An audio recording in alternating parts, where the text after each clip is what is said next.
আমি জীবন চিল্লায় যেতে চাই, জীবন চিল্লা কি আমার জন্য জায়েজ আছে কিনা? চিন্তা করে দেখেন, সে জীবন চিল্লায় যাইতে চায়, এটা আমাদের জানা দরকার। তো দাওয়াত ও তাবলীগ, এখানে গিয়ে মানুষ নামাজ শিখে, এখানে গিয়ে মানুষ দ্বীন শিখে, ইসলাম শিখে, এটা খারাপ নয়, এটা আমরা ভালো বলি। কিন্তু চিল্লাকে কোনো মানুষ যদি বিশেষ ইবাদত মনে করে, এটা তার জন্য চূড়ান্ত গুনাহের কারণ। ভালো করে বুঝবেন, তাবলীগকে আমি খারাপ বলতেছি না।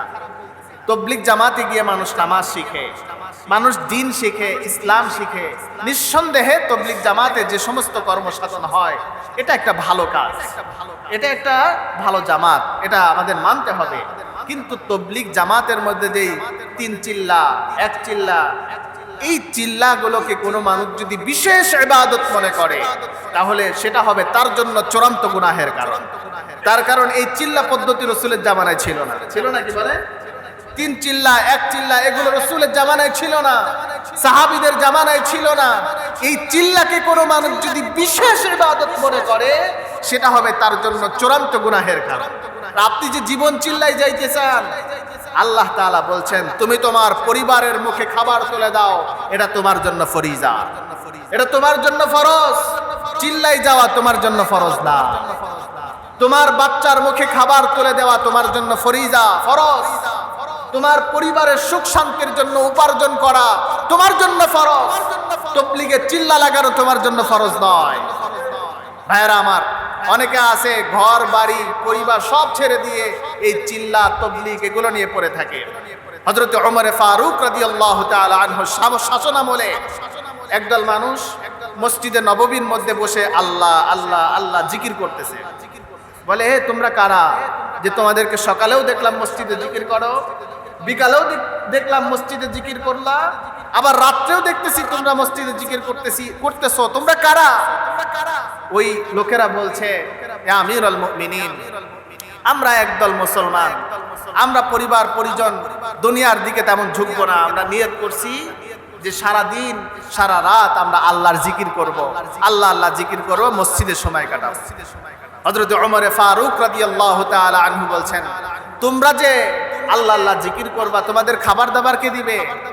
বলে যে একদল মানুষ, কয়েকজন মানুষ আমাদেরকে খাবার দিয়ে যায় মসজিদের মধ্যে, তারা বলেছে নিয়মিত খাবার দিবে।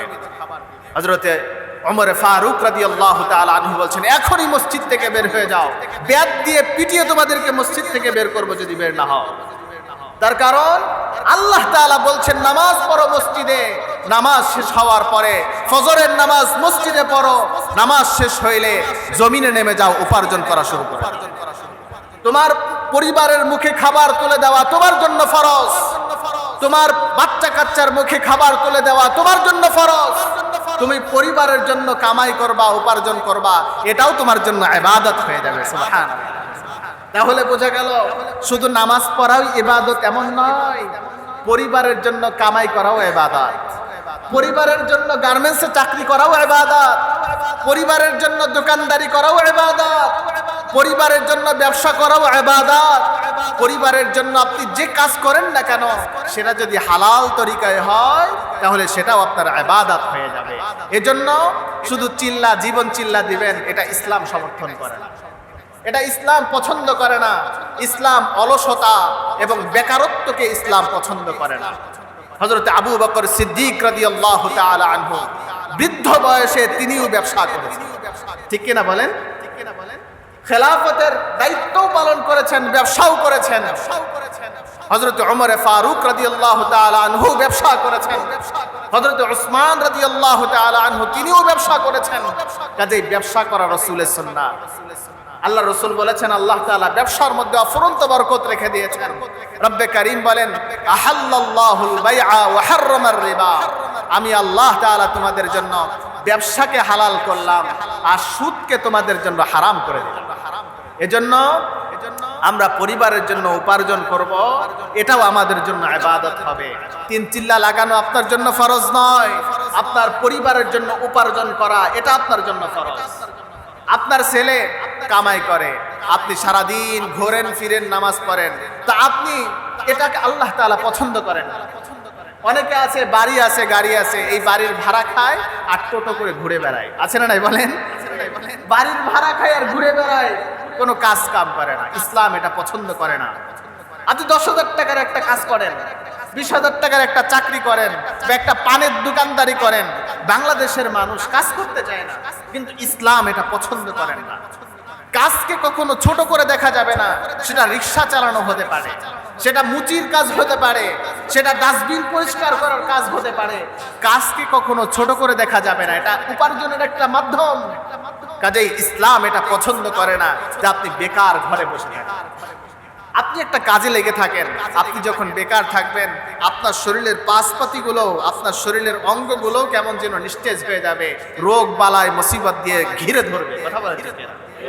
রোগ বালা মুসিবত দিয়ে আপনাকে ঘিরে ধরবে। ইসলাম এটা পছন্দ করে না। অলসতা, বেকারত্ব ইসলাম পছন্দ করে না। এজন্য আমাদের সামর্থ্য অনুযায়ী বাড়ি আছে, ভাড়া পান, ঠিক আছে, এরপরেও কিছু একটা উপার্জনের সাথে জড়িত থাকে। মানুষ যখন ব্যস্ত থাকে তার মধ্যে শয়তান তেমন কাজ করে না। মানুষ যখন যে কোনো কাজের মধ্যে ব্যস্ত থাকে, লিপ্ত থাকে, তখন সে আর গুনাহের দিকে তেমন ধাবিত হয় না। কিন্তু মানুষ যখন ফ্রি থাকে, বেকার থাকে, ঘরে ঘুমায় আর খায়, দেখবেন এই দিক দিয়ে শয়তান ধোঁকা দেয়, ওই দিক দিয়ে শয়তান ধোঁকা দেয়, চতুর্দিক দিয়ে তার মধ্যে শয়তানে বাসা বাঁধে নেয়। কথা বলেন তো কেন? এই জন্য বেকার থাকবেন না, জীবন চিল্লা দিবেন। আমার ভাই, এই জীবন চিল্লা ইসলাম পছন্দ করে না। জীবন চিল্লা ইসলাম সমর্থন করে না। ছেলের ঘাড়ে পা দিয়ে সারা জীবন বেকার হয়ে খাওয়া, এটা পছন্দ করে না ইসলাম। ইসলাম বলেছে তোমার শরীরে যতদিন সাধ্য আছে, যতটুক পরিমাণ তোমার শক্তি আছে, শেষ সময় পর্যন্ত, শেষ নিঃশ্বাস পর্যন্ত তুমি 1 টাকার উপার্জন হতে পারে, তুমি উপার্জনের সাথে জড়িত, কারোর উপর নির্ভরশীল হইও না। এটা ইসলাম বলছে। আল্লাহ বোঝার তৌফিক দান করুক বলে আমিন।